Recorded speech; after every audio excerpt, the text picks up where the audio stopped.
नमस्कार देशवासियों, मैं हूं आलोक गौड़ और आप देख रहे हैं एचएनएन न्यूज पर प्राइम टाइम प्रहार। आज का प्रहार उस मुद्दे पर जिस पर देश बटा हुआ नहीं दिखना चाहता है। जी हां, लेकिन राजनीति आमने सामने खड़ी है।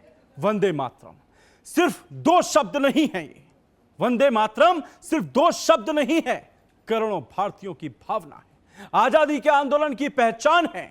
और अब इन्हीं दो शब्दों को लेकर संसद में कानून की नई इबारत लिखी जा रही है। राज्यसभा ने वंदे मातरम बिल को मंजूरी दे दी है, यानी अगर आगे लोकसभा और फिर राष्ट्रपति की भी मुहर लग जाती है तो वंदे मातरम का अपमान करना या इसके गायन में बाधा डालना 3 साल तक की जेल का कारण बन सकता है। लेकिन सवाल सिर्फ कानून का नहीं है देशवासियों, यह सिर्फ कानून का सवाल नहीं है, सवाल राजनीति का भी है, सवाल संविधान का भी है और सवाल राष्ट्रीय सम्मान का भी है। क्या वंदे मातरम को राष्ट्रगान जैसी कानूनी सुरक्षा मिलनी चाहिए या फिर इस कानून के बहाने एक नई राजनीतिक बहस खड़ी की जा रही है?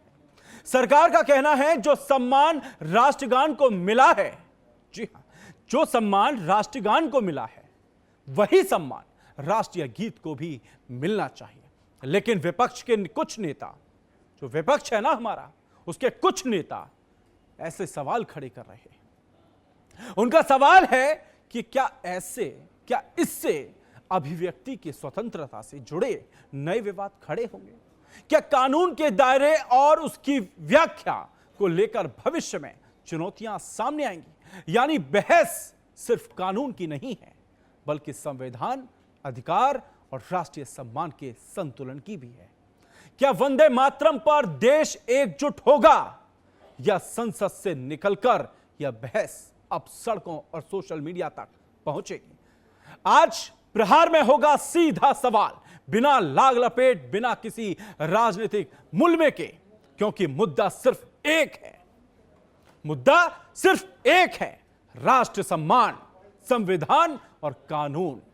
आज के सवाल हम करेंगे, आज के सवाल में हम पूछेंगे, आज का सवाल यही है, क्या वंदे मातरम को भी राष्ट्रगान की तरह कानूनी सुरक्षा मिलनी चाहिए?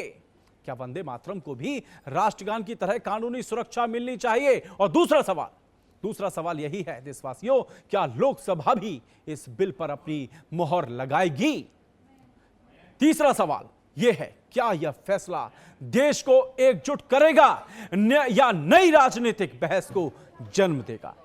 और आज इन्हीं बड़े सवालों के साथ हम आज की बहस को शुरू करेंगे। आज की सबसे बड़ी बहस, आइए परिचय कराते हैं अपने खास मेहमानों का। सबसे पहले हमारे साथ जुड़ रहे हैं राजनीतिक विशेषज्ञ कुमार गजेंद्र, जो इस पूरे मुद्दे के संवैधानिक, राजनीतिक और सामाजिक पहलुओं का विश्लेषण करेंगे, हमारे साथ मिलकर हमारे दर्शकों को समझाएंगे।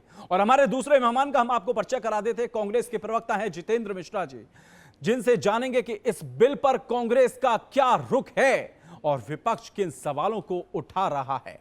और हमारे तीसरे मेहमान हैं बीजेपी नेता खेमचंद्र शर्मा, जो सरकार के इस फैसले का पक्ष रखेंगे और बताएंगे कि आखिर क्यों सरकार इसे राष्ट्रीय सम्मान से जुड़ा ऐतिहासिक कदम मान रही है।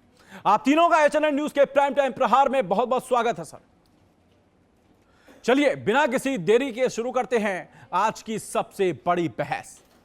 और सीधे में सवाल पहला जो होगा मेरा गजेंद्र जी से होगा। गजेंद्र जी, राष्ट्रीय ध्वज और राष्ट्रगान पहले से कानून के दायरे में है, पूरा देश जानता है, दुनिया जानती है। अब सरकार राष्ट्रीय गीत जो है वंदे मातरम, उसको लेकर भी वही कानूनी सुरक्षा देना चाहती है। क्या इसे आप राष्ट्रीय सम्मान को मजबूत करने वाला कदम मानते हैं या इससे भविष्य में नए संवैधानिक और कानूनी विवाद भी पैदा हो सकते हैं? गजेंद्र जी, देखिए ऐसा है कि आपने कल गृह मंत्री अमित शाह का भाषण सुना होगा लोकसभा के अंदर।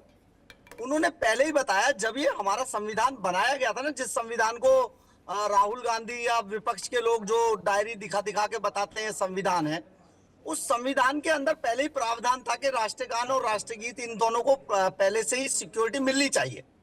लेकिन हमारे देश के लिए बड़ा दुर्भाग्यपूर्ण था कि हमें अपने ही देश के अंदर, देखिए अपना जब हम कहते हैं तो जो भी लोग यहाँ पर हैं उन सबका अपना देश है। हमें अपने ही देश के अंदर अपनी ही उन चीजों के लिए जो जिनको पहले ही संवैधानिक जामा पहनाया जा चुका है, उनके लिए आज फाइट करनी पड़ रही है। आज भारतीय जनता पार्टी अगर ये पहल कर रही है ना, तो इससे पहले की जो सरकारें रही थी, इसका मतलब ये है उन्होंने इन चीजों को दबा के नीचे और नीचे दबाते चले गए। जी आज इसीलिए इन्हें ऊपर लाकर इन्हें संवैधानिक अमली जामा पहनाने की जरूरत पड़ रही है, और ये बहुत महत्वपूर्ण है। आज हम अपने देश में अपनी चीजों के लिए क्यों लड़ाई लड़ रहे हैं, नहीं समझ में आ रहा है हमें। आज जी हमें लड़ाई क्यों लड़नी पड़ रही है अपनी चीजों के लिए? राष्ट्रगान है, वंदे मातरम है, अरे भाई बोलो ना, दिक्कत क्या है किसी को?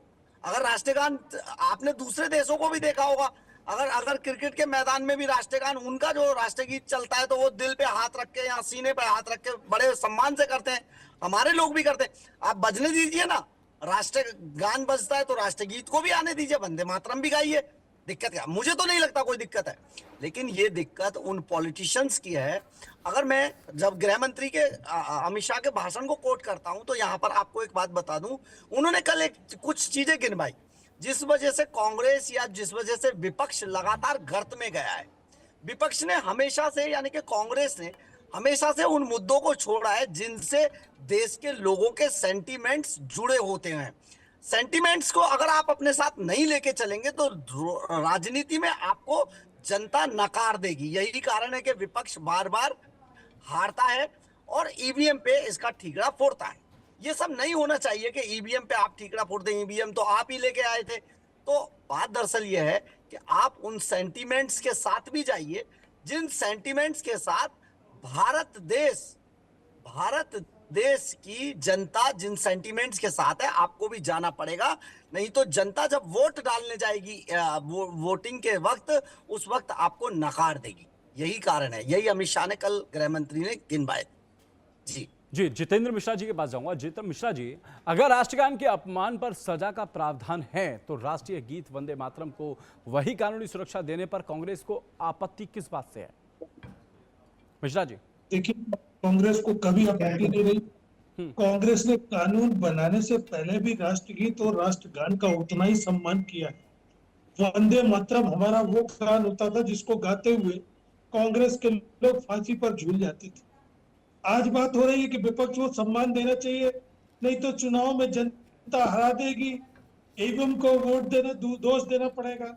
मेरा सिर्फ ये कहना है कि आज जो राष्ट्रगान की वकालत कर रहे हैं आलोक जी, ये क्या राष्ट्रगान के प्रति उतने ही समर्पित है? मुझे बताइए।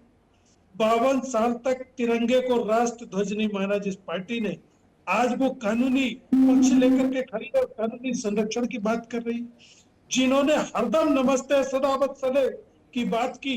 हमारे तो हर कार्यक्रम में वंदे मातरम से शुरू होता है, जनगण मन से शुरू होता है। आप भी तो इस पर दोहराइए, आप भी तो इसके प्रति समर्पण दिखाइए। देखिए, कथनी और करनी में बहुत अंतर होता है। जब संघ से बात कीजिए, उनके कार्यक्रम में जाइए, वंदे मातरम की बात कीजिए तो स्वीकार नहीं। एक व्यक्ति ने आरएसएस मुख्यालय नागपुर पर तिरंगा फहराने का प्रयास किया था, तीनों लोगों को कानूनी सजा दिलाई और जेल करा दी कि इन्होंने तिरंगा फहराने का साहस कैसे किया। आज वो लोग हमें आचरण सिखाएंगे, आज वो लोग हमें वंदे मातरम और तिरंगे की जरूरत समझाएंगे और समर्पण सिखाएंगे। मुझे लगता है गैर जरूरी बात हुई अभी, इसको समझने की जरूरत है। जिस पार्टी का मूल नारा ही वंदे मातरम रहा हो, जिसने कुर्बानी दी हो, जिसने आजादी की लड़ाई में वंदे मातरम बोलते हुए शहीद हो गए हो, उनको अगर ये कहें तो मुझे आप ये बताइए मिश्रा जी, मुझे लगता है गलत है। क्या आपकी पार्टी इस बिल का समर्थन फिर करेगी या इसका विरोध? बिल्कुल करेंगे, और करने की जरूरत जब पड़ेगी जब कोई उच्च चरित्र का, कोई सुचिता के साथ लेकर के आए। जिन लोगों ने नहीं, समर्थन करने की जरूरत पड़ेगी या विरोध करने की जरूरत पड़ेगी?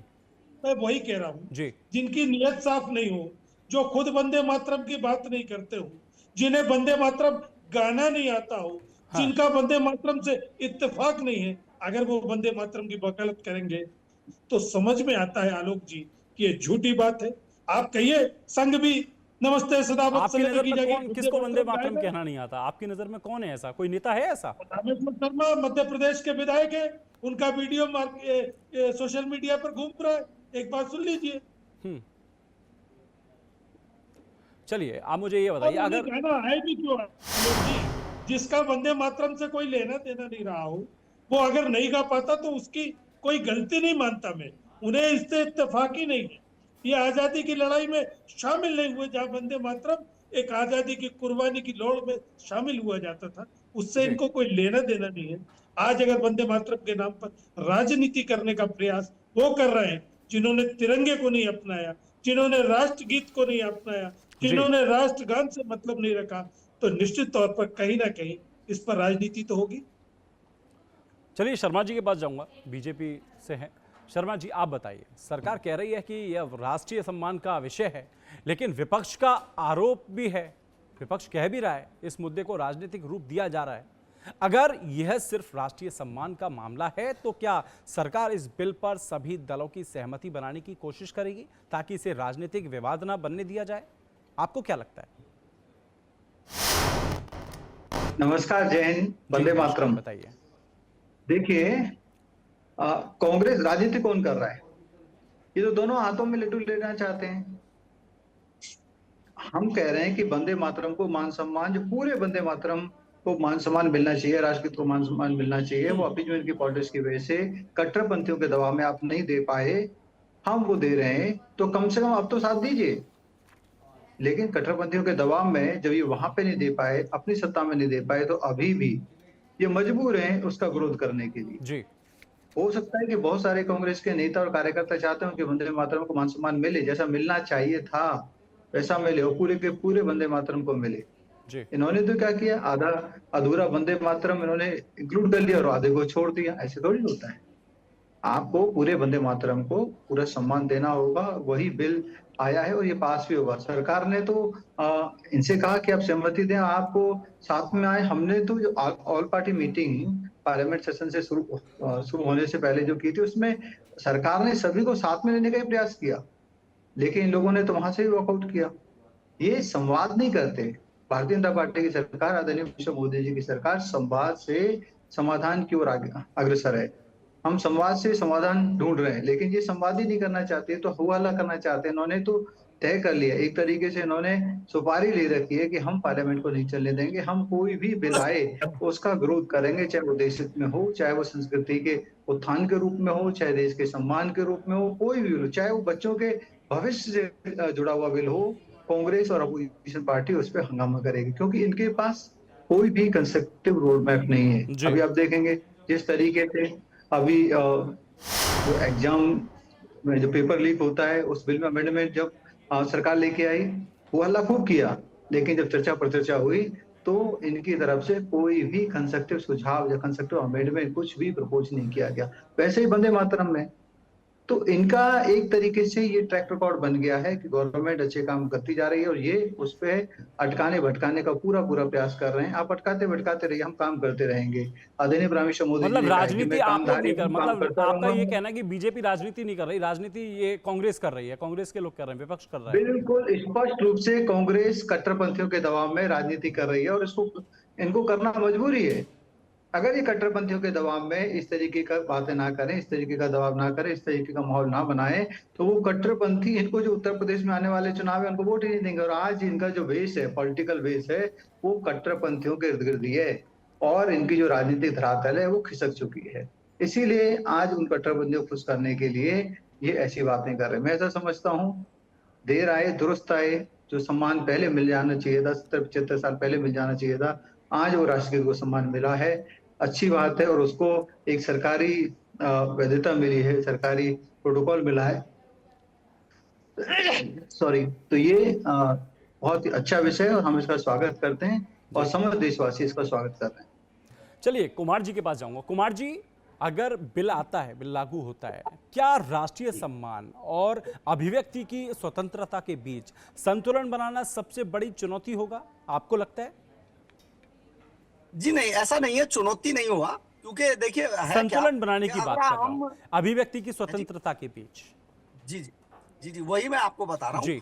हूँ। जो देखिए हमारे यहाँ ना दो पक्ष बन चुके हैं इस बात को लेके। एक धर्म विशेष के अंदर वंदे मातरम गाना अनिवार्य नहीं है, मतलब उसको नहीं गा सकते हैं, ठीक है। और एक जो दूसरे पक्ष के लोग हैं वो कहते हैं जी इसको गाना बेहद जरूरी है, क्योंकि हमारी स्वतंत्रता से, हमारे देश से, हमारी जो धर्म है उससे जुड़ा हुआ है, हमारी धार्मिकता है। हम सब इसी गान के कारण जो है एकजुटता में जुड़े थे। एक समय पर जब आजादी की लड़ाई लड़ रहे थे, उस टाइम बड़े मर्म से आजादी के रखवाले जो थे उस टाइम, जिन्होंने बलिदान दिया, वो इसको गाया करते थे। तो इसको इसमें शामिल किया जाना चाहिए। और जो लोग इसका विरोध कर रहे थे, मैं जिन्ना की पार्टी की बात कर रहा हूं, वो लोग पाकिस्तान चले गए। तो अब जो हिंदुस्तान में जो लोग बचे थे, उन्हें वंदे मातरम गाने में कोई दिक्कत होनी नहीं चाहिए थी। मैं यही तो कहना चाहता हूं कि देखिए, इसकी जरूरत क्यों पड़ी कि इसको कानूनी जामा पहनाया जाए, क्योंकि एक धर्म विशेष के लोग, बिल्कुल। एक समुदाय विशेष के लोग इसका विरोध करते थे, नहीं हम वंदे मातरम नहीं गाएंगे। लेकिन जिसको नहीं गाना है वो बेशक नहीं गाए, लेकिन जो मान लीजिए जो लोग गा रहे हैं, अगर जी। मान लीजिए स्कूल में अगर तो ये होता है, तो स्कूल में जो नहीं गा रहे हैं वो वहां पर खड़े हैं, और जो गा रहे हैं ठीक है गा रहे हैं। तो आपकी इसमें नजर में मुझे कितना लगता सही है सर इस कानून को लाना? बहुत सही है सर, जी। बहुत ज्यादा सही है। ये तो बहुत पहले हो जाना चाहिए था, इस पर एक्शन होने चाहिए। अगर आप केरल वगैरह में जाएंगे ना, तो वहां पर उस समुदाय विशेष के जो आयतें हैं वो सुबह स्कूलों में पढ़ाई जा रही हैं। मैं आपको वीडियो भेज देता हूँ, जी। आप उसको चला दीजिए। बहुत दुखद है ये। हम अगर हिंदुस्तान में रहकर, देखिए हम किसी का विरोध नहीं कर रहे, ना ही हम किसी पे जबरन थोप रहे हैं इस बात को। ये तो पिछले 70-72 सालों से देश चल रहा है, किसी पर थोपा नहीं गया। लेकिन अगर कोई जानबूझ के इस तरीके की अड़ंगेबाजी करेगा, जी हम तो इसको नहीं गाएंगे, इससे नहीं गाएंगे, ये तो गलत बात है। जो लोग इसका विरोध करते थे, जिन्ना की पार्टी ने इसका सबसे पहले विरोध किया था, उन्होंने पाकिस्तान मांग लिया, वो पाकिस्तान चले गए। अब जो हिंदुस्तान में जो लोग रहे थे वो तो हमारे ही लोग थे ना, तो उनको आज ये विरोध कैसे सुझाई दे रहा है? इस पे राजनीति हो रही है।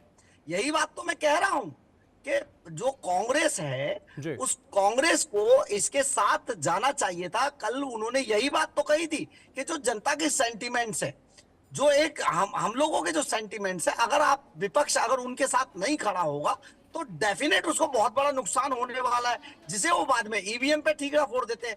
इसमें कोई इतनी तो जरूरत पड़नी भी नहीं चाहिए थी। ये हमारा देश है, हम सब मिलके, हम बुलबुले हैं इसकी, ये गुलसिता हमारा, हम ये गाते हैं। तो जब हम बुलबुले इसके हैं और गुलसिता ये हमारा है, तो इसमें विरोध कैसा? आप आने दीजिए ना। यही चीजें आजादी से पहले संवैधानिक रूप से इसमें चर्चा है, बाकायदा संविधान में इसको शामिल किया गया था। आज इसको संवैधानिक सिक्योरिटी की जरूरत क्यों पड़ रही है? क्यों ऐसा हुआ हमारे देश के अंदर? क्या कमियां रह गई थी पिछली सरकारों में जिस कारण ये सब हुआ कि आज हमें इसको कानूनी सिक्योरिटी देनी पड़ रही है, लोकसभा में पेश करना पड़ रहा है बिल? ये बहुत दुर्भाग्य की बात है देश के लिए। किसी भी देश के अंदर अगर आप जाइए, अगर वहां पर आजादी की लड़ाई होती है या वहां जब लोगों ने संघर्ष किया होता है, तो जो चीजें, जो एंथम्स, जिस तरीके के उनकी चीजें होती है, उन सबको एज इट इज स्वीकार किया जाता है। हमारे संविधान में भी ये एज इट इज स्वीकार किया गया। लेकिन बाद में कुछ सरकारों ने अपनी राजनीतिक आकांक्षाओं के चलते इन चीजों को कुचल दिया। आप समझिए ना। तो हम अगर आज की सरकारों को ये जरूरत पड़ी कि इनको संवैधानिक सिक्योरिटी दिलाकर इन चीजों को लाया जाए समाज के अंदर। आज हमारे स्कूलों के अंदर अगर देखिए, पब्लिक स्कूलों की मैं बात नहीं करता हूँ, बहुत स्ट्रक्चर खराब है, लेकिन सरकारी स्कूलों में मैं और आप और जो हमारे साहब जितने भी हमारे साथी जुड़े हुए हैं, अगर वो सरकारी स्कूलों के पढ़े तो वहां पर ये सब चीजें पहले से एक प्रार्थना होती थी, राष्ट्रीय गान होता था, फिर ये सब चीजें होती थी पहले। कुमार जी, धीरे धीरे करके मिटाया गया है। जी कुमार जी, चलिए मैं बात करता हूं जितेंद्र जी से, मिश्रा जी से। मिश्रा जी, आप बताइए, क्या राष्ट्रीय सम्मान के मुद्दे पर राजनीति से ऊपर उठकर एक राय नहीं बननी चाहिए? आपको नहीं लगता? देखिए, मैंने आपसे पहले भी जिक्र किया, अपनी अपनी सुधारिये। हम हर कार्यक्रम में वंदे मातरम का उद्घोष करते हैं, आज से नहीं करते हैं, आजादी की लड़ाई से करते हैं। वो कौन लोग हैं जिन्होंने वंदे मातरम से परहेज रखा? आज वही राजनीति। खेमचंद्र जी आरोप लगा रहे हैं कांग्रेस राजनीति करती है, बीजेपी राजनीति नहीं करती, कांग्रेस राजनीति करती है। खेमचंद्र जी बोल रहे हैं। मैं आपको बता रहा हूं, आपकी समझ में आ रहा है जी। जिन्होंने वंदे मातरम से परहेज किया, जिन्होंने तिरंगे से परहेज किया, जिन्होंने आजादी की लड़ाई से परहेज किया, जिन्होंने गोली खाने से परहेज किया, जिन्होंने माफीनामे लिखे, वो आज वंदे मातरम की बात कर रहा है। एक चीज कुमार गजेंद्र ने स्पष्ट किया कि एक पक्ष कहता है नहीं गाऊंगा और एक पक्ष कहता है गाना पड़ेगा। ये राजनीति की बात है। जब संघ के नागपुर से निकल के आता है कि वंदे मातरम गाना पड़ेगा, तो तुरंत से ओबे से आवाज निकल के आती है कि हम नहीं गाएंगे। ये सब राजनीतिक और वोटों की चाल। कहा कट्टरपंथियों के दबाव में। शर्म आना चाहिए भारतीय जनता पार्टी को। और जो लोग ये बात कर रहे हैं, अरे जो लोग अंग्रेजों के दबाव में नहीं आए, वो इन कट्टरपंथियों के दबाव में आ जाएंगे क्या? देखिए, सवाल इस बात का है कि जिसकी नीयत खराब है, जिसका चरित्र साफ नहीं है, वो अगर वंदे मातरम की बात करेगा तो निश्चित तौर पर उसको लेकर के शंकाएं होंगी। जी। आपने जिन्ना की बात की। जिन्ना ने किसको अपनी दल में शामिल किया और मंत्री बनाया? ये भारतीय जनता पार्टी के लोग थे ना, श्यामा प्रसाद मुखर्जी। तुम जिन्ना के साथ गलबैये करो और आरोप कांग्रेस पर लगाओ। जिन्ना का नाती नुस्ली वाडिया, उसके खर्चे से तो भारतीय जनता पार्टी चलती है, और आप कहते हैं जिन्ना के साथ हम खड़े।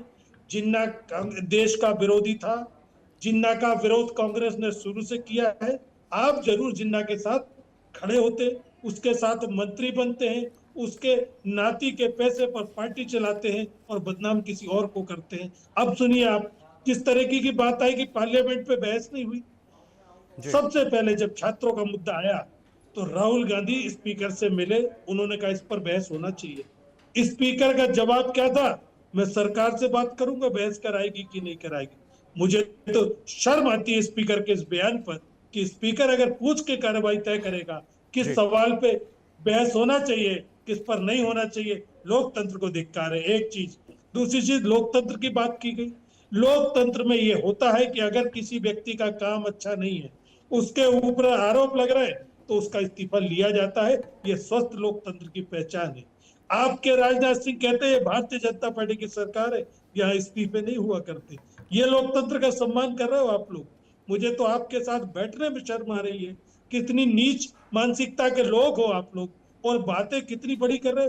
वंदे मातरम इस देश की आत्मा है, इसको कौन मना करेगा गाने से? हमारा तो इतिहास रहा है, वंदे मातरम बोल के कुर्बानियां दी हमने। चलिए कुमार जी, आप बताइए, जिस तरीके से क्या वंदे मातरम का सम्मान मैं केवल जवाब दे दूं, भावना बहुत से? लंबी लंबी बड़ी बड़ी बातें की हैं, मैंने बीच में डिस्टर्ब नहीं किया। जी बोलिए खेमचंद जी। देखिए, ये बातें करते हैं कि भाई ये जिन्ना को पसंद नहीं करते थे और जिन्ना का ये बहुत धुरंध विरोधी थे। तो आप ये बताइए कि जिन्ना के कहने पे धर्म के आधार पे बंटवारा क्यों किया गया? और धर्म के आधार पे बंटवारा किया गया तो करोड़ों की संख्या में हिंदू तो वहां से भगा दिए गए। तो आपने भारत में रहने वाली जो जनसंख्या थी हिंदुओं की, उनके साथ आपने न्याय क्यों नहीं किया? पर आपने, चलो आप तो बड़े देश प्रेमी थे, आप इतने बड़े देश प्रेमी थे, तो जब जम्मू कश्मीर में पाकिस्तानी घुस गए, पाकिस्तानी सेना घुस गई, तो उसको 100% आपने वापस क्यों नहीं दिया? क्यों बीच में रुक गए? चलो मान लिया आपसे गलती हो गई, वहां भी आप नहीं कर पाए। जब हमारी सेना पाकिस्तान के भीतर घुस गई, 90,000 सैनिक हमारे पास थे, उनके 90,000 से ज्यादा सैनिक, उस समय आपने पीओके वापस क्यों नहीं लिया? मिश्रा जी बोलिए, जवाब दीजिए मिश्रा जी। हम पूछते थे, आप तो बहुत बड़े, एक मिनट बोलो मिश्रा जी, रुको। चलिए बात पूरी होने दीजिए मिश्रा जी। मिश्रा जी, लिख लो। मैंने आपको लगातार बोलने दिया। मिश्रा जी, आपके जरूर मिश्रा जी, सुना, आपके व्याख्यान को सुना। अब आप लिखो, अब आप वास्तव में पढ़े लिखे व्यक्ति हो, विद्वान हो, तो लिखो फिर जवाब देना। अब लिखो, जवाब देना, लिखो फिर जवाब देना। आपको 10 मिनट बोलने दिया मैंने, मैं 1 मिनट बोला हूँ और आपके मिर्च लग गई। 1 मिनट बोला हूँ, आपके मिर्च लग गई। चलिए मिश्रा जी, मिश्रा जी बोलने दीजिए। और अब सुनो मिश्रा जी, लौट के आएंगे, बोलने दीजिए। एक बात का और जवाब दीजिए कि भाई सिर्फ वीर सावरकर जी को काला पानी की सजा क्यों हुई, पंडित नेहरू को क्यों नहीं हुई? देखिए, बड़ी सजा तो उसी को मिलती है जिससे बड़ा खतरा होता है। बड़ी सजा तो उसी को दे देंगे जिससे ज्यादा नुकसान होने का डर रहता है। अंग्रेजों को वीर सावरकर जी से ज्यादा नुकसान था, डर था, या पंडित नेहरू से था? पंडित नेहरू को क्यों सारी सुख सुविधाएं मिलती थी? क्यों वीर सावरकर जी को काला पानी में जो विषम परिस्थितियों में मैक्सिमम जो सजा दी जा सकती है, परेशानियां दी जा सकती है, दुख दर्द दिए जा सकते हैं, जो दिए गए? क्यों? चलिए क्योंकि देखिए, बहस अभी वो अपने देश को सबसे जगा अहम रहे मोड़ थे। पर है, सवाल कई वो देश हैं को और जगा जवाबों रहे का थे। इंतजार पूरे देश को है। क्या वंदे मातरम पर बनने वाला कानून राष्ट्रीय सम्मान को नई मजबूती देगा या इस पर राजनीतिक टकराव और बढ़ेगा? और आज चर्चा उस बिल पर जिसने संसद से लेकर पूरे देश में नई बहस छेड़ दी। क्या वंदे मातरम को राष्ट्रगान जैसी कानूनी सुरक्षा मिलनी चाहिए? क्या राष्ट्रीय सम्मान के मुद्दे पर राजनीति की कोई जगह है? और क्या लोकसभा से पास होने के बाद यह कानून देश में एक नया अध्याय लिखेगा? इन्हीं सवालों के साथ बहस को आगे बढ़ाते हैं। कुमार जी, क्या यह बिल सिर्फ कानूनी बदलाव है या आने वाले समय में राष्ट्रीय पहचान से जुड़े कानून की नई शुरुआत है? आपको क्या लगता है कुमार जी? बिल्कुल, ये राष्ट्रीय पहचान की एक सबसे बड़ी मिसाल है जी और हम इसे बड़े सम्मान से आत्मसात हम लोगों को करना चाहिए, जितने भी भारत के लोग हैं। इसमें बिना किसी पार्टी पॉलिटिक्स के हमें इसके साथ जाना चाहिए। जिस तरीके से हम राष्ट्रीय गान को सम्मानित दृष्टि से देखते हैं, उसके सम्मान में खड़े होते हैं, अगर राष्ट्रीय गीत भी ये चले तो हम उसे उतनी ही सम्मान से देखें। सभी भारतीय जितने भी हैं, देखिए पार्टी पॉलिटिक्स ये बाद की चीजें हैं, नेतागिरी बाद की चीज है, ये सारी चीजें बहुत अलग हैं। लेकिन देश की मिट्टी, देश का सम्मान, देश के लोगों का सम्मान, आवाम का सम्मान, ये सब बेहद जरूरी है। हम पूरी दुनिया के अंदर इस बात के लिए पहचाने जाते हैं कि हमारे देश में विभिन्न विभिन्न भाषाएं हैं, विभिन्न विभिन्न जातियां हैं, धर्म हैं। हमारे जो संविधान लिखा गया था उसमें भी इस बात का जिक्र है कि ये ऐसी एक जगह है भारत जहां पर हर चीज को मिलजुल कर शेयर करके किया जाता है। आज कुछ लोग, कुछ नेताओं के कारण ये सब हुआ है, गलत हुआ है, लेकिन इसे अब रोका जाना चाहिए। इसे रोकने की जरूरत है। लोगों को अपना नजरिया बदलना होगा, बजाय विरोध के हर चीज में साथ आना होगा। ऐसा नहीं होना चाहिए कि ये इस सरकार ने किया तो हमें इसका विरोध करना है। मैं अपने कांग्रेस के साथी को भी सुन रहा था, बहुत सहनशीलता से उन्होंने भी जवाब दिया कि जो वंदे मातरम है हमारा गान है, तो अगर सरकार इसको कोई लीगल प्रोटेक्शन देना चाहती है, राजनीतिक नहीं, कानूनी प्रोटेक्शन देना चाहती है, तो हमें इसे स्वीकार भी कर लेना चाहिए कि भाई ठीक है, आपने बहुत बढ़िया किया। कभी कभी जरूरी नहीं है कि विरोध के लिए ही विरोध हो, कभी कभी सहमति भी बहुत अच्छी होती है, कभी कभी मौन सहमति भी बहुत अच्छी होती है। अगर देश के अंदर ये कानून आ रहा है तो सभी लोगों को, सभी पार्टियों को, सभी जातियों को, सभी धर्मों को इसे सम्मानित तरीके से देखा जाना चाहिए। बड़ा दिल करके, बिना राजनीति के इसे स्वीकार किया जाना चाहिए और कहना चाहिए कि देखिए ये हमारा देश है, विविधता ही हमारी पहचान है कि आप विविधता के साथ हम एकजुटता में रहते हैं। यहाँ पर ये हमारी पहचान है, इसको हम आगे बढ़ाएंगे और हम इसे स्वीकार करते हैं। शर्मा जी, आपके पास आऊंगा, आपकी बात अधूरी रह गई थी। मुझे आप ये बताइए, सरकार भरोसा दिलाएगी कि इस कानून का इस्तेमाल केवल राष्ट्रीय सम्मान की रक्षा के लिए होगा, किसी राजनीतिक मतभेद को दबाने के लिए नहीं? नहीं, ये राष्ट्रीय सम्मान के लिए है, राष्ट्रीय गीत के सम्मान के लिए है, जी। उन हमारे बलिदानियों के सम्मान के लिए जिन्होंने वंदे मातरम कह के अपनी जान की बाजी लगाई, अंग्रेजों से लड़ाई लड़ी और हमारे देश को स्वतंत्र कराया। और वो सिर्फ 5-7 नाम नहीं है, परिवार के नाम नहीं है, ऐसे लाखों लोग थे, अननोन हीरो थे जिन्होंने शहादत दी और अपने अपने अलग अलग जगह पे, अपने अपने ब्लॉक पे, लोकली और ग्लोबली भी, मतलब उन्होंने इंटर स्टेट भी जो स्ट्रगल की। ऐसे बहुत सारे लोग हैं जिनको पूरी तरीके से मान सम्मान नहीं मिल पाया, उन सभी को ये मान सम्मान देने का काम करेगा। और आज भी, आज के युवाओं में भी ये जोश भरेगा, आज के युवाओं को भी उन बलिदानियों की याद दिलाएगा। मैं ऐसा समझता हूँ जो सरकार की नीयत है वो विशुद्ध रूप से साफ सुथरी है, वो है हमारे राष्ट्रगीत को मान सम्मान, उसको प्रोटेक्शन, उसको कानूनी प्रोटेक्शन, ताकि उसका अपमान कोई ना कर पाए। और जो इस देश में रह रहा है, इस संस्कृति को अपनी मानता है, मानता है कि भाई उसके पूर्वज भी इसी भूमि पे पैदा हुए, यहीं पे पले बड़े, यहीं पे खाया पिया, तो वो हमारी सांस्कृतिक और हमारे देश की मान सम्मान का जो प्रतीक है उसका वो सम्मान करेंगे। मैं ऐसा भरोसा करता हूँ। जी, चलिए मैं आप तीनों से जवाब चाहता हूं, एक एक लाइन में जवाब दीजिए। क्या वंदे मातरम का सम्मान केवल भावना से सुरक्षित रह सकता है या अब उसे कानून की भी जरूरत है? आप तीनों से सवाल है मेरा, एक एक लाइन में जवाब दे सकते हैं आप तीनों लोग। देखिए आलोक जी, मेरा वो कहना है कि जिसने अपना जीवन, जिसने अपनी पीढ़ियां वंदे मातरम के लिए कुर्बान कर दी हैं, उनसे ये सवाल नहीं होना चाहिए। मैं फिर कहता हूँ, आरएसएस में नमस्ते सदा वत्सले की जगह वंदे मातरम गाना शुरू कर दीजिए, विरोध नहीं रहेगा। आप राष्ट्र प्रथम कहते हैं तो राष्ट्र का ध्वज आपके लिए प्रथम होना चाहिए। आपको कहीं लगता है कोई नहीं, विवाद मेरा नहीं मेरा होगा। सवाल ये था, मेरा सवाल ये था कि आप उसे ग्रहण कानून की करने भी, में अंतर होगा, आपको लगता है विरोध कि उसे होगा। कानून की भी जरूरत है? अब कानून बनना नहीं, चाहिए? कोई जरूरत नहीं कानून की। अगर हमारे मतलब आप चरित्र में सहमत वो नहीं है? चीज आ जाए, मतलब आप सहमत नहीं है? अगर हमारी आत्मा में वो अगर चीज आ जाए तो कानून क्या करेगा?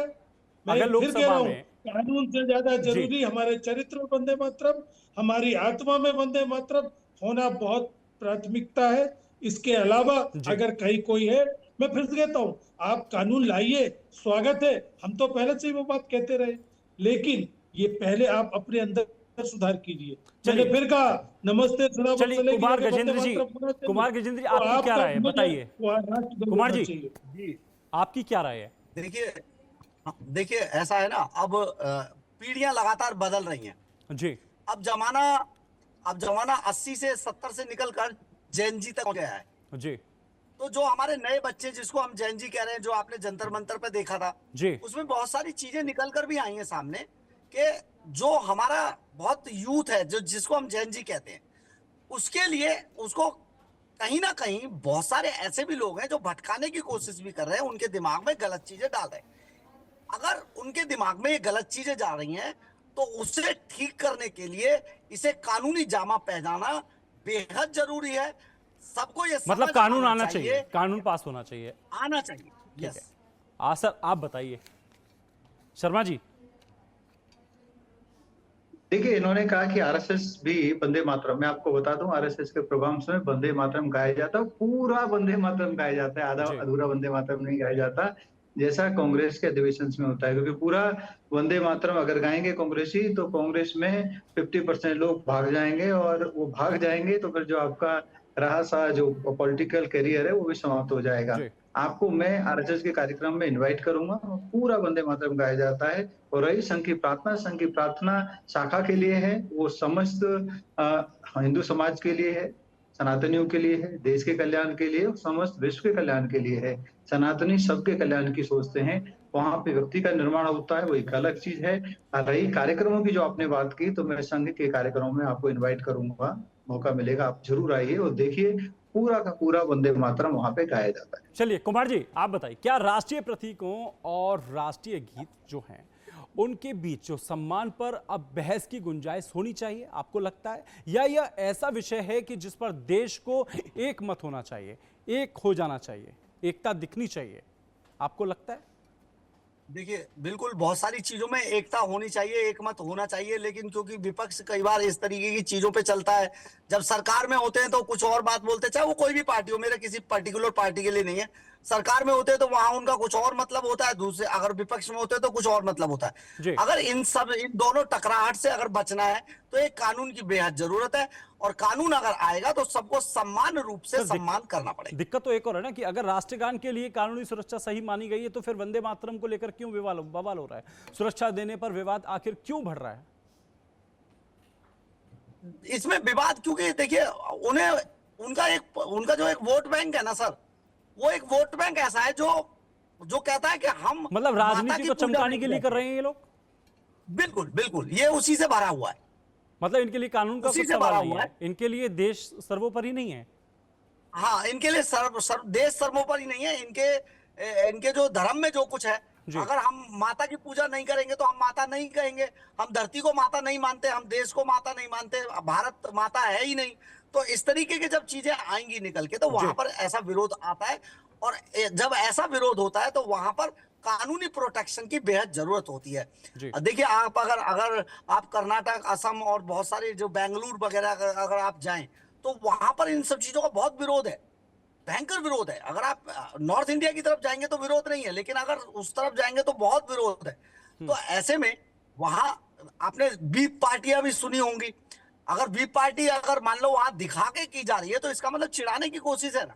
तो जो वोट बैंक को बचाने के लिए पार्टियां, राजनीतिक पार्टियां ऐसा काम करती हैं। तो अगर राजनीतिक पार्टियों को इस भेदभाव से बचना है, तो डेफिनेट कानून में सुरक्षा होनी चाहिए ना इन चीजों की, कि भाई ये तो आपको करना ही पड़ेगा। तब इनको ये पता चलेगा, अगर इसका हमने विरोध किया तो हमारे ऊपर ये बंदिश हो सकती है, तब ये करेंगे। कई जगह पे डंडे की भी जरूरत है, तो ये सब चीजें तो होनी चाहिए। जी, आप सोचिए जरा। आप बताइए मिश्रा जी, जिस तरीके से अब ये कानून आने वाला है, बिल को लेकर लगातार बात चल रही है, तो लोकसभा में ये अगर बिल पास होता है तो कांग्रेस समर्थन करेगी, विरोध करेगी? आप मुझे ऑन स्क्रीन बोलिए, क्या कहना चाहते हैं आप? क्योंकि मेरा ये आप कहना एक है, तरफ ये भी कह रहे हैं कि हम विरोध नहीं कर रहे हैं, लेकिन आप ये भी कह रहे हैं कानून की जरूरत ही क्यों है? मैं आपसे फिर बता रहा हूँ, जी, आपने स्पष्ट देखा जवाब इस दीजिए देश बिल्कुल, में, क्योंकि देश सुन रहा है आपको। इस देश में सेना का सर्वोच्च सम्मान है कि नहीं? मुझे ये बताइए, है कि नहीं आलोक जी, है कि नहीं? सेना के अपमान करने वाले के खिलाफ कार्रवाई होती है कि नहीं होती?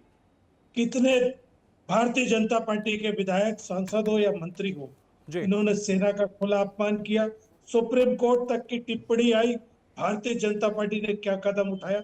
एक भी विधायक, एक भी सांसद, मंत्री को अगर कार्रवाई की हो, मंत्रालय से बाहर भेजा हो, बर्खास्त किया हो, तो मैं मान सकता हूं कि इनकी नीयत साफ है। मीठा मीठा गप और कड़वा कड़वा थू नहीं चलेगा। अगर आपकी नीयत साफ है, कुमार गजेंद्र जी बैठे, भारतीय जनता पार्टी के मंत्री ने सेना के बहन के खिलाफ कितनी बड़ी टिप्पणी की, सुप्रीम कोर्ट के लगातार टिप्पणियां आ रही है, लेकिन भारतीय जनता पार्टी कदम क्यों नहीं उठा रही? मुझे बताना चाहिए। अगर इस तरह का कि आपका नीति में कथनी और करनी में अंतर होगा, कोई कानून नहीं ला सकते, कोई कानून सफल नहीं होगा जब खेमचंद तक इस शर्मा जी, देश में आत्मा में और चरित्र में वंदे मातरम नहीं होगा। कानून से नहीं रोका जा सकता। खेमचंद शर्मा जी, जवाब दीजिए। देखिए, कांग्रेस अगर अपने प्रीचिंग को छोड़ के देश हित की बात करना शुरू कर दे, वो हल्ला बंद कर दे, आज भी संसद में जो डिस्टर्बेंस आप कह सकते हैं कि जो जो वहां पे बहसबाजी हुई है, जो वहां पे लड़ने भटकाने का प्रयास कांग्रेस ने किया है, वहां पे जो डिस्कशन पॉजिटिव होना चाहिए उसको नकारात्मक डिस्कशन किया है। ये सारा का सारा कांग्रेस का व्यवहार दिखा रहा है, आचार दिखा रहा है, कांग्रेस की नीयत दिखा रहा है, कांग्रेस की इंटेंशन दिखा रहा है। वो इंटेंशन है कि इनको जो इम्पोर्टेंट बिल्स हैं, जो अच्छे काम है, जो देश हित के काम है, जो जनता के काम है, जो डेवलपमेंट को आगे बढ़ा सकते हैं, उनको लटकाना भटकाना है। मैं ऐसा समझता हूँ ये हमारी संस्कृति के लिए, देश की अस्मिता के लिए, हमारे देश के प्राइड के लिए, हमारे जो स्वतंत्रता सेनानी जो हमारे बीच में नहीं रहे उनको मान सम्मान देने के लिए, और आज के युवाओं को उनकी याद दिलाने के लिए वंदे मातरम को, फुल वंदे मातरम को प्रोटेक्शन देना, कानूनी इस तरीके की प्रोटेक्शन देना, ये बहुत जरूरी था। हम इसका स्वागत करते हैं और कांग्रेस से अनुरोध करते हैं कि आप प्रीचिंग को छोड़िए, आप अपने जो द्वेष को छोड़िए, आप अपने घमंड को छोड़िए, राहुल गांधी जी की तरह वोटर्स को इडियट कहना छोड़िए, और आप जो डेमोक्रेसी है, डेमोक्रेसी की जो ट्रू स्पिरिट है, ट्रू स्पिरिट में विश्वास रखना शुरू करिए। ट्रू स्पिरिट में लटकाना भटकाना नहीं होता, ट्रू स्पिरिट में लोगों की भलाई के बारे में सोचना होता है, संस्कृति के भलाई के बारे में सोचना होता है, इस भूमि की भलाई के बारे में सोचना होता है। अगर आप वैसा करेंगे तो आपका भी भला होगा, नहीं तो आदरणीय नरेंद्र मोदी जी जो अपने आप को कामदार कहते हैं, वो काम करते जा रहे हैं और उनको लोगों का सपोर्ट, लोगों का सहयोग मिलता जा रहा है। और आपके राहुल जी जो अपने आप को नामदार कहते हैं, क्योंकि उनके पीछे परिवार का एक ट्रैक रिकॉर्ड है नामधारियों का, और वो लगातार लटकाने भटकाने का काम कर रहे हैं, तो आज की जनता, आज के लोग नामधारी को नहीं, कामधारी को पसंद करते हैं। चलिए मिश्रा जी, आप मुझे एक बात बताइए, क्या राष्ट्रीय सम्मान जैसे मुद्दों पर भी विपक्ष को सरकार का विरोध करना चाहिए, क्योंकि राष्ट्रीय सम्मान की बात है, या यहां राजनीति से ऊपर उठकर फैसला लेना चाहिए? आलोक जी, मैंने अभी एक सवाल किया राष्ट्रीय और सेना के मुद्दे पर, कोई जवाब आया भारतीय जनता पार्टी से? आपको जवाब पूछना चाहिए था ना उनसे। क्या कार्रवाई की उन्होंने सेना के खिलाफ टिप्पणी करने वालों पर? क्या कार्रवाई की उन्होंने?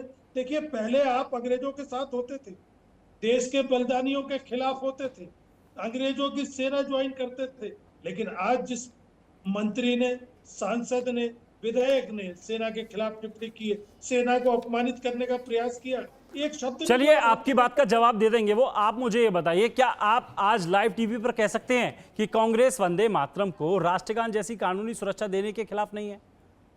कांग्रेस वंदे मातरम को हर सर्वोच्च सम्मान देने की दिशा में कथनी नहीं करनी नहीं, कानून आता है तो उसका आप विरोध करेंगे या समर्थन करेंगे? सवाल इस बात का है, मैंने फिर कहा आपसे कि वंदे मातरम देश के लिए आएगा कि आरएसएस के लिए भी आएगा या भारतीय जनता पार्टी के लिए भी आएगा? सभी के लिए सर, सभी के लिए। आरएसएस में ये कोई कांग्रेस और ये उसके लिए थोड़ी है, बीजेपी हो, सपा हो या बीएसपी हो, कोई पार्टी, किसी पार्टी का नहीं है ये। कानून लाओगे, आप खुद नहीं मान रहे हो। तो बोलिए कि वंदे मातरम प्रथम हमारा राष्ट्रगीत होना चाहिए, इसके बाद कोई प्रार्थना होगी। नमस्ते सदा वत्सले। मतलब आप समर्थन करते हैं ना? नहीं, हम विरोध कभी किया नहीं। नहीं। हमने तो आपको बताया, जिन लोगों ने विरोध किया, जिन्होंने तिरंगे का विरोध किया, जिन्होंने एक देश एक सरकार की बात की, जी। और वो दो राष्ट्र के नीचे कश्मीर में दो झंडे, अलगाववादियों के साथ सरकार बनाते हो। कश्मीर में जो महबूबा मुफ्ती है, उसको तो बारे में आप जानते हैं ना जी। उसके साथ सरकार बना लेते हो, मुस्लिम लीग के साथ सरकार बना लेते हो, जब जरूरत पड़ती है, जब गले मिल जाते हो, और हमें देश को ये बता रहे हो कि हम राष्ट्रभक्त हैं, राष्ट्र प्रथम है हमारे लिए। अरे सत्ता प्रथम है, वोटों की राजनीति प्रथम है आपके लिए राष्ट्र प्रथम कभी नहीं रहा। आपने देखा किस तरीके से किसान कानून पर हुआ, मतलब किस आपका तरीके यही से लोकतंत्र में इस्तीफा नहीं देने का बयान आया। ये सब क्या बताता है आलोक जी? इन जी। लोगों से कानून आएगा क्या? ये कानून के प्रति दिल से समर्पित है क्या? ये सिर्फ वोट की राजनीति तो करने के लिए आपको लगता है ये राष्ट्रीय मुद्दे जो हैं वो ये राजनीतिक मुद्दा बनाया जा रहा है बीजेपी की तरफ से, आपको लगता है? निश्चित तौर पर ये कोई छिपा हुआ है। आप तो एक अनुभव पत्रकार हैं, आपको मालूम है भारतीय जनता पार्टी जहां शपथ लेती है कि मैं राष्ट्र के प्रति और भेदभाव छोड़ के संविधान का सम्मान करेंगे, किस तरीके से संविधान को इन्होंने नोचा खसोटा है, ये किसी से छिपा है क्या? आप बताइए, इस देश के सारे लोग, we the people for the people, ये सब बात की जाती है। ये इनके मुख्यमंत्री, आपने देखा सदन के अंदर कहते, जो हिंदू हित की बात करेगा वो देश पर राज करेगा। ये जी। बातें मुख्यमंत्री शपथ लेने के बाद कह सकता है क्या? शर्मा जी आप बताइए, इन पर विपक्ष, बाद में मुख्यमंत्री बने। चलिए शर्मा जी से आपकी बात का जवाब ले लेते हैं। शर्मा जी आप बताइए, विपक्ष कह रहा है लगातार सरकार हर राष्ट्रीय मुद्दे को राजनीतिक मुद्दा बना देती है, क्या सरकार इस बिल को सर्वदलीय सहमति से पारित कराने की कोशिश करेगी? मैं इसे पूछना चाहता हूं, आपको किसने रोका था कि 370 को हटाएं? आपने क्यों नहीं हटाया? भारतीय जनता पार्टी ने हटाया, देश हित में था। आपको किसने रोका था कि जब आप में शक्ति थी, आप वो ट्रिपल तलाक जैसे महापाप को, जो करोड़ों बहनों के साथ दुराचार और नरकीय जीवन पैदा कर रहा है, आप उसको हटाएं? क्यों नहीं हटाया आपने?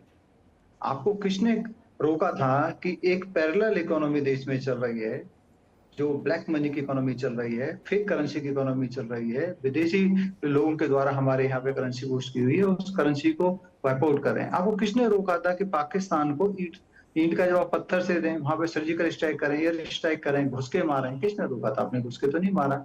आपको किसने रोका था कि जो हमारे साइंटिस्ट हैं उन पर भरोसा करें, इंपोर्ट पर भरोसा ना करें, उनको लिबर्टी दें, उनको फैसिलिटी दें, ताकि वो आगे जो देश में जो मेक इन इंडिया उसको बूस्ट कर सकें? आपने नहीं किया, मोदी जी कर रहे हैं। तो आज हम स्पेस से लेके मैन्युफैक्चरिंग, चिप मेकिंग, रोबोटिक, हर जगह भारत आज आगे तेजी से बढ़ रहा है, क्योंकि हम लोगों ने अपने साइंटिस्ट पे, अपने लोगों पे, अपने स्कॉलर्स पे विश्वास किया, उनको इकोसिस्टम दिया, इसीलिए वो आगे बढ़ रहा है। आपको किसने रोका कि आप इंडिजीनियस पेमेंट सिस्टम बनाएं? आपने तो सोचा ही नहीं।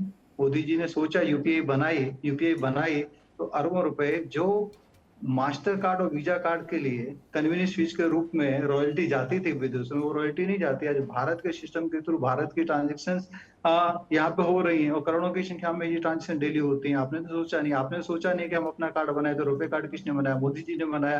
तो आप जब देश हित की चीजें सोचा तक नहीं आपने, और वो मोदी जी कर रहे हैं, तो ऑब्वियसली लोग उनको उसका बेनिफिट देंगे, क्रेडिट देंगे, और वो क्रेडिट मिल रहा है। तो उसमें आपको अपनी ओर से ईर्ष्या रखने की जरूरत नहीं है। आपको भी मौका मिल सकता है, being as opposition party also आप अच्छे तरीके से कंट्रीब्यूट कर सकते हैं, लेकिन वो आप कंट्रीब्यूट नहीं कर रहे हैं। जब आप सत्ता में थे तो सत्ता का धर्म नहीं आपने अपनाया, आप विपक्ष में हैं तो आप विपक्ष के धर्म से भी पूरी तरीके से नदारत हैं। आप विपक्ष का धर्म भी अगर सच्चाई से, ईमानदारी से अपनाएं तो आपको भला हो सकता है।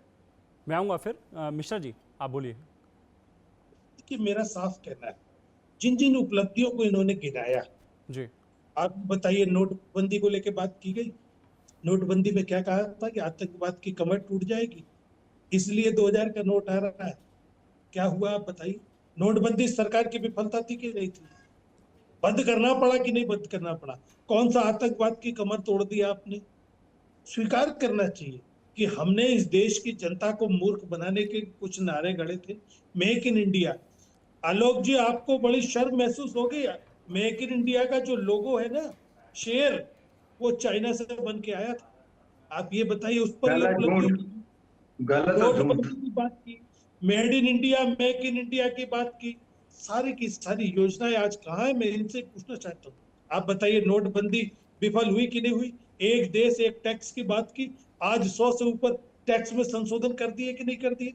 देखिए, आपके भाषण अच्छे हो सकते हैं, लेकिन उनके, जब हम कार्यकलाप देखते हैं, जब उनके रिजल्ट देखते हैं, तो कहीं ना कहीं सरकार विफल साबित होती है। चलिए आपकी पूरा देश है, नोटबंदी विफल, टैक्स सिस्टम विफल था आपका, इस बात को भी स्वीकार करना पड़ेगा आपको के चलिए लिए। मिश्रा जी, मैं लौट आप के फिर आऊंगा।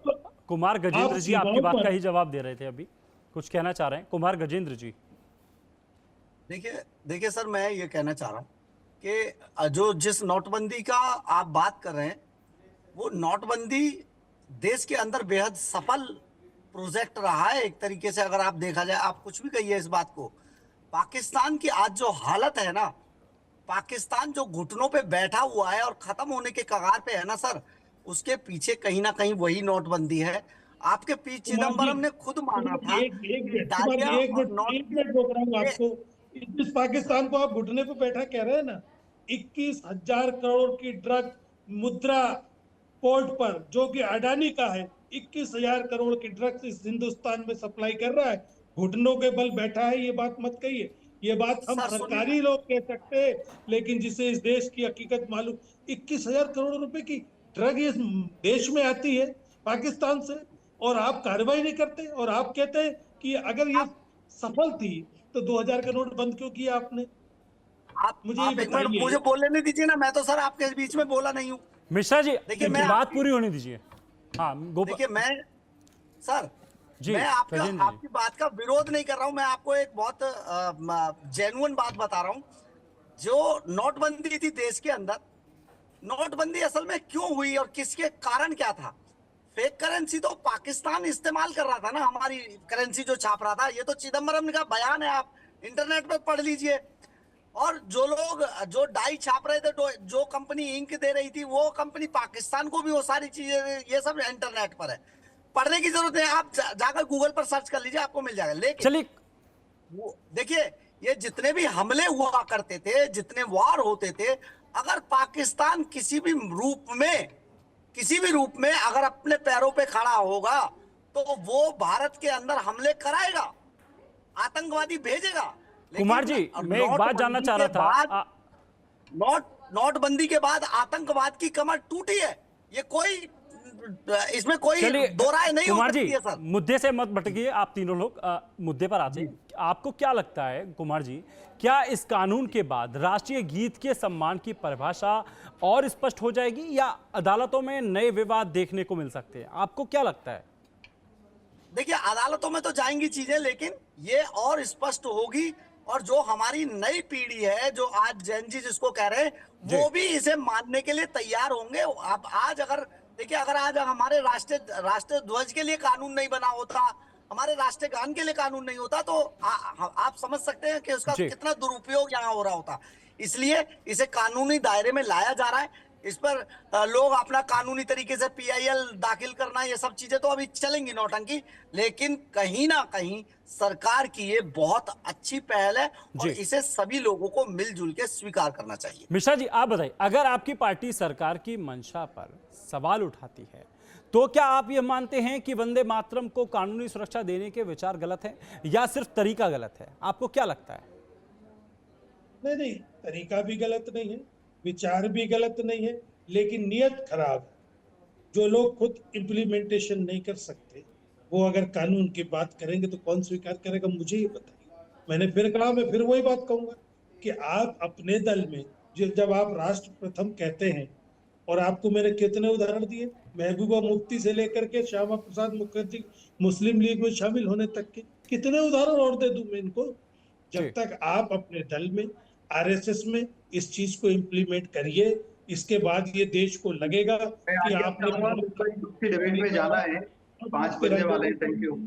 अब आप राष्ट्रगान के संबंध में, तब जाकर के जनता आपकी बात को बिना कानून के भी स्वीकार करेगी। देखिए, लेकिन राष्ट्र का दूसरे सम्मान जो किसी दल का नहीं है, पूरे देश का विषय होता है। संसद में मतभेद हो सकते हैं, विचार अलग हो सकते हैं, लेकिन जब बात राष्ट्रीय सम्मान की हो तो राजनीति नहीं, राष्ट्र सर्वोपरि होना चाहिए। अब निगाहें लोकसभा पर हैं और उसके बाद राष्ट्रपति की मंजूरी पर, क्योंकि फैसला सिर्फ एक कानून का नहीं है बल्कि उस भावना का है जिसने आजादी के आंदोलन में करोड़ों भारतीयों को एक सूत्र में बांधा था। इस उम्मीद के साथ कि हर बहस का अंत देश हित होगा, मैं अपने सभी सम्मानित मेहमानों कुमार गजेंद्र जी, जितेंद्र मिश्रा जी और खेमचंद्र शर्मा जी का हृदय से धन्यवाद करता हूं। उन्होंने अपनी बात बेबाकी से रखी। आप सभी दर्शकों का बहुत बहुत धन्यवाद। न झुके तिरंगा, न वंदे मातरम का सम्मान कभी कम हो, यही दुआ है। मेरा भारत हर दौर में सबसे बुलंद और संगठित रहे। फिलहाल के लिए मुझे दीजिए इजाजत। नमस्कार, जय हिंद, वंदे मातरम।